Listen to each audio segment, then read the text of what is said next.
नमस्कार दोस्तों, एक बार फिर आप सबका स्वागत है हमारे YouTube चैनल क्रेडिबल ब्रो में। चलिए शुरू करते हैं फिर एक नई न्यूज़ के साथ, एक न्यू आर्टिकल के साथ। बेसिकली आप सबके सामने मैंने एक इमेज लगा रखी हुई है।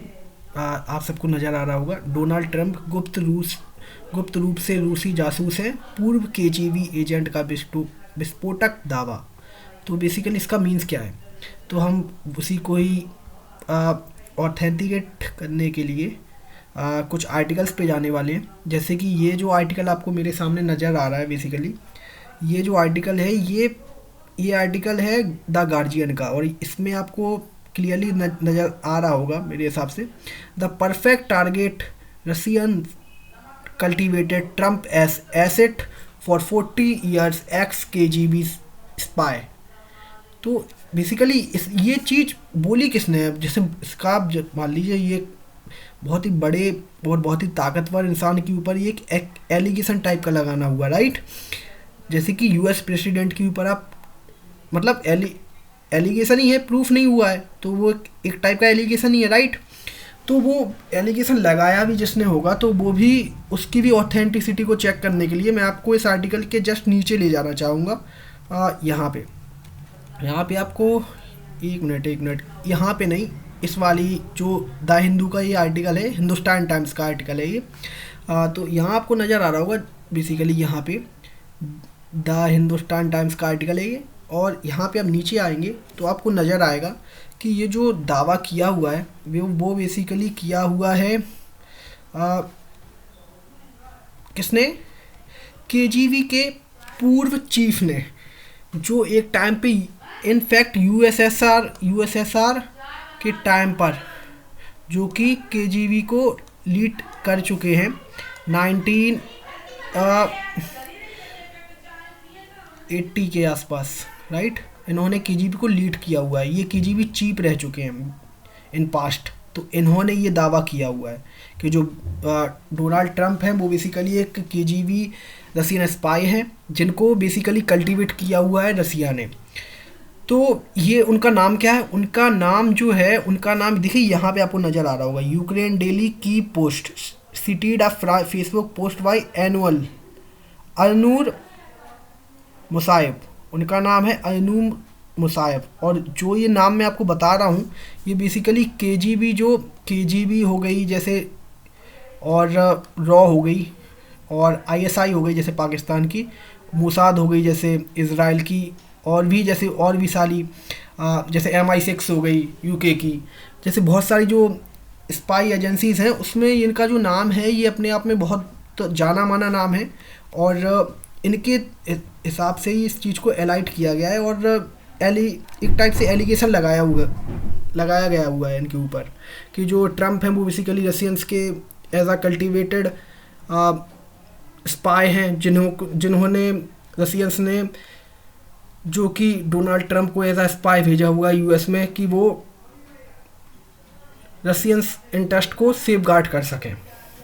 और भी आर्टिकल हैं, मैं आपको और भी आर्टिकल दिखा देना चाहूँगा। जैसे कि इस चीज़ से मैं आपको ऑथेंटिकेट कराना चाहूँगा कि मैं कोई चीज़ हवा में नहीं बोल रहा हूँ। बेसिकली जो भी है आप सबके सामने है, द इकोनॉमिक्स टाइम्स का न्यूज़ का आर्टिकल है ये, न्यूज़ आउटलेट का आर्टिकल है ये। और यहाँ पे आपको नज़र आ रहा होगा, x Soviet spy makes sensational KGB claim about Trump after Putin invites US president for meeting. तो इसका बेसिकली मतलब क्या है? इसका मतलब एज सिंपल एज डैश हम कैसे लगा सकते हैं। इसका बेसिकली मतलब ये है, मैं आपको पूरी कहानी समझाता हूँ अब, कि एक्चुअली में हुआ क्या था कि ये जो एनुअल मुसायब हैं, KGB के चीफ रह चुके हैं 1980s में, इनने ऐसा सर्व किया है USSR के टाइम पे। और 1990s के बाद USSR टूट गया था, और उससे बहुत सारे कंट्रीज़ वगैरह भी निकल के आए। फिर उसके बाद उन्होंने एज आ कजाकिस्तान के जो स्पाई एजेंसीज़ हैं उसमें भी एज आ चीफ की तरह काम किया। लेकिन उससे पहले ये एज आ यूनाइटेड USSR के चीफ थे, KGB के चीफ थे। तो ऑथेंटिकेट पर्सन तो है ही, रिलायबल पर्सन तो है ही। अब इनकी जो एज है आज के टाइम पे वो बेसिकली 70 ईयर्स के आसपास है। और आज के टाइम पे हम ये भी नहीं कह सकते कि पूरी तरीके से कि इनको किसी ने ख़रीद लिया होगा या इनसे किसी ने बुलवा लिया होगा, क्योंकि ऐसे टाइम पे लोगों को पैसे से इतना मोह रहता नहीं है इस उम्र में। इस उम्र में लोगों को पैसे से इतना उम्र मोह रहता नहीं है, क्योंकि अब जो कुछ भी रीज़न हो, एक मुझे रीज़न ये लग रहा है। और सबसे पहले एक्चुअली में हुआ क्या है कि इनके हिसाब से जो कहा गया है कि इनके हिसाब से सिंपली ये बोला गया है कि जब मैं आपको सबसे पहले डोनाल्ड ट्रंप की चाइल्डहुड के बारे में बता देता हूँ थोड़ा सा, कि आपको रिलेट कर पाओ आप उसको अच्छी तरह से। जो डोनाल्ड ट्रंप थे, इनका बेसिकली जन्म 1946 के आसपास हुआ था, न्यूयॉर्क सिटी में, यूएसए में। और इनके जो पिताजी थे वो बेसिकली बहुत ही बड़े बिजनेस टाइकून थे, रियल एस्टेट सेक्टर के बहुत ही बड़े टाइकून थे वो, बिजनेस टाइकून। तो इनके पास पैसा शुरू से ही रहा है। लेकिन हुआ क्या कि इनके पिताजी के मरने के बाद जब डोनाल्ड ट्रंप ने के कुछ डिसीजंस ऐसे हुए 1980s के आसपास, इन्होंने कुछ ऐसे डिसीजन लिए 1975 के बाद कि इनकी चीज़ें बहुत ज़्यादा फ्रस्ट्रेटिंग और बहुत ज़्यादा डिवास्टेटिंग होती गई। कि इन्हें कुछ ऐसी फाइनेंशियल डिसीजंस लिए, जैसे मान लीजिए इन्होंने एज आ इन्वेस्ट किया या एज आ कैसीनो इन्होंने खोला और वो कैसीनो डूबा। और इन्होंने कुछ रियल एस्टेट्स की भी जो रियल एस्टेट होती है उसको भी बाय किया। लेकिन उसके बाद क्या हुआ कि इनके ही बाय करने के कुछ टाइम बाद रियल एस्टेट क्राइसिस शुरू हो गया। तो इनकी जो जितनी भी इनकी संपत्ति थी, जो कि इनके पिताजी एक बिजनेस बड़े टाइकून थे, उन्होंने इनको दी संभालने के लिए, वो बेसिकली इन्हें सारी की सारी गवा दी। और अब उसके बाद ये एज आ बैंक करप्सी की तरफ बढ़ रहे थे। लेकिन अब ये मेरा कोई भी इसमें कहना नहीं है, ना इसको मैं बता रहा हूँ आपको। ये बेसिकली जो कहना है वो अनवर मुसायब का है, जो कि इन्होंने अपने फेसबुक पोस्ट पे कहा भी है। और वो फेसबुक पोस्ट आज के टाइम में बहुत ज़्यादा वायरल भी हो रही है। तो एक चीज़ ये भी है, इन्होंने बेसिकली ये कहा कि जब जैसे ये बैंक करप्ट हो गए तो रसिया ने क्या किया, रसिया की जो स्पाई एजेंसी थी वहाँ पे वो एज आ चीफ काम कर रहे थे। तो इनका काम ये था कि हमको ज़्यादा से ज़्यादा स्पाई एजेंट्स को रिक्रूट करना है दुनिया भर में कंट्रीज़ में। और उसमें जो उनका मेजर कॉम्पिटिटर था उस टाइम पे, कोल्ड वॉर के टाइम पे, वो यूएसए तो था ही। तो उनका जो पहला जो मोटिव था वो बेसिकली सिंपल सा ये था कि हमको किसी भी कंट्री में अगर हम मान लीजिए 2 स्पाई रख रहे हैं तो हम यूएसए में 4 रखेंगे, क्योंकि वो हमारा मेजर कॉम्पिटिटर है, राइट। तो इन्होंने यूएसए पे हमेशा से ही फोकस रखा, रसिया वालों ने, इनकी केजीबी जो स्पाई एजेंसी है इसने। तो इन्होंने क्या किया, अपनी केजीबी के थ्रू रिक्रूट किया डोनाल्ड ट्रंप को, एज आ ऑफ़र दिया कि आप एक काम करिए, आप हमारे साथ शामिल हो जाइए। और ये जो चीज़ें हैं ये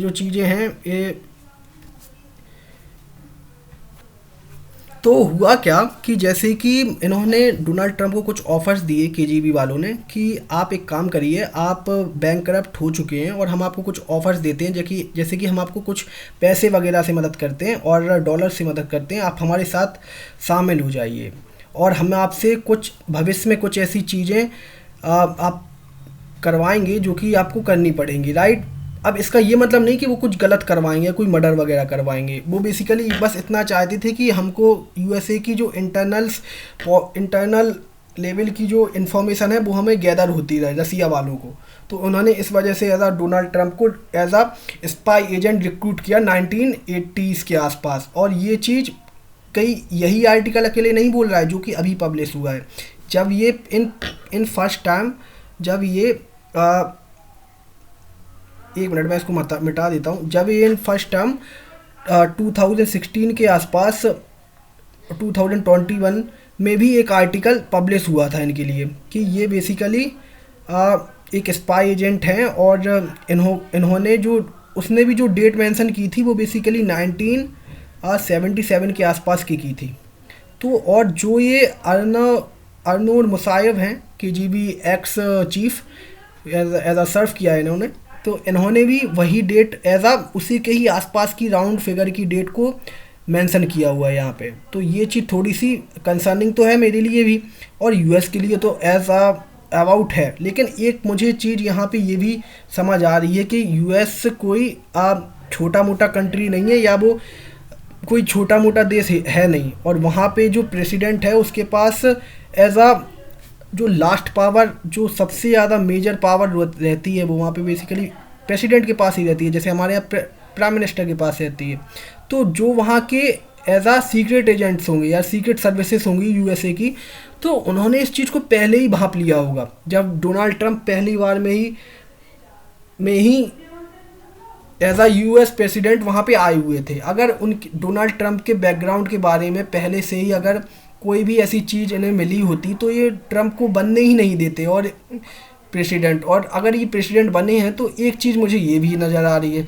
तो अब मैं आप सबसे सिर्फ इतना जानना चाहूँगा मेरे इन 2 पॉइंट ऑफ व्यू के अलावा कि आप सबको इसमें क्या लगता है कि क्या डोनाल्ड ट्रंप वास्तव में एक केजीबी एजेंट है जिनको बेसिकली रसिया ने रिक्रूट किया था 1980s में, जो कि ये खुलासे वगैरह कर रहे हैं अरनाम मुसायफ, KGB ex agent, ex chief.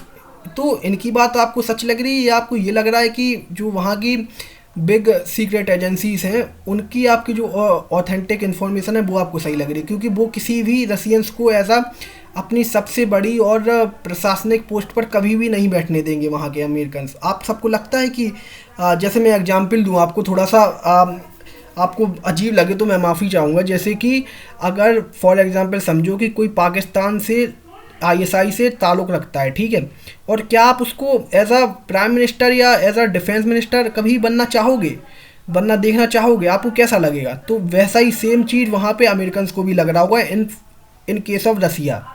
तो मैं आपसे बस इन दोनों पॉइंट ऑफ व्यू के बीच में ही आपसे जानना चाहूँगा कि आपको क्या लगता है इस बीच में। क्योंकि मुझे जो लग रहा है वो बेसिकली जो लग रहा है कि क्योंकि मैं कोई नहीं होता हूँ किसी के मान लीजिए डिसीजन देने वाला, राइट, लेकिन जो चीज़ें सोशल मीडिया पे या न्यूज़ पब्लिश हो रही है, न्यूज़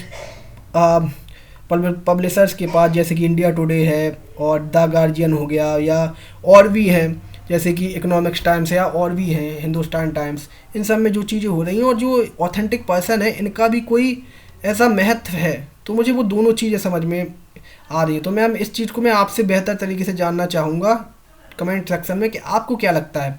आप इसमें मुझे बिल्कुल बताइए कि क्या आपको लगता है कि डोनाल्ड ट्रंप ऐसा एक्स केजीबी एजेंट है?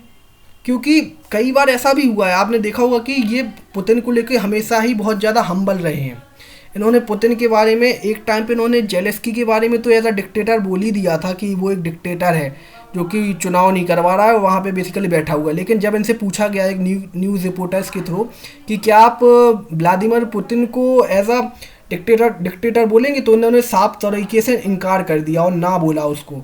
तो ये भी मुझे थोड़ा सा कंसर्निंग लग रहा है। तो अब इस चीज़ का मैं जो जिम्मा है ये आप पे सौंपता हूँ, और जो भी ये न्यूज़ थी ये मुझे आप सबके साथ शेयर करनी थी, और ये जो आर्टिकल था मुझे आप सबके साथ शेयर करना था।